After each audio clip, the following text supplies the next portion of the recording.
Qu'est-ce qu'on fait bon matin là? Nouveau toit Junub là. Toi Junub? D'accord, c'est justement. À Friars Bay tôt ce matin, difficile de ne pas remarquer la présence de ce nouvel oiseau. Perché sur les branches à mi-hauteur, le pigeon joue-nu s'est fait une place dans le paysage local. Invisible il y a quelques années, sa population a explosé au point d'inquiéter les observateurs de la faune locale. On a repéré pour la première fois le pigeon joue-nu il y a à peu près 4 ans de ça. Donc petite quantité, on n'en voyait pas beaucoup et au fur et à mesure des années qui passent, on en voit encore de plus en plus.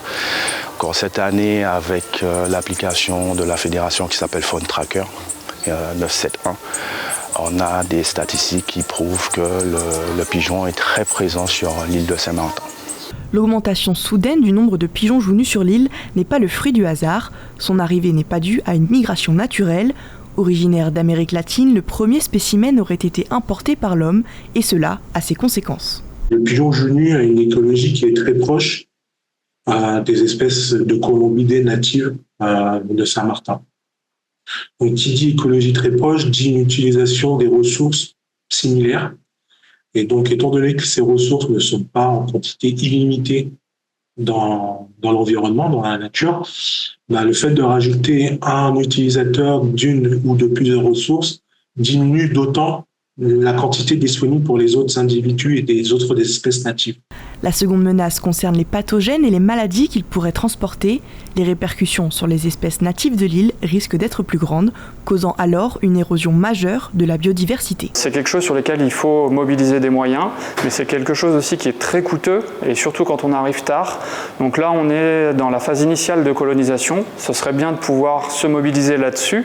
Après, nous, actuellement, pour la gestion de la réserve, on n'a pas les moyens de vraiment intervenir au niveau de ce pigeon. Donc on attend des pouvoirs publics et des acteurs qu'ils se mobilisent.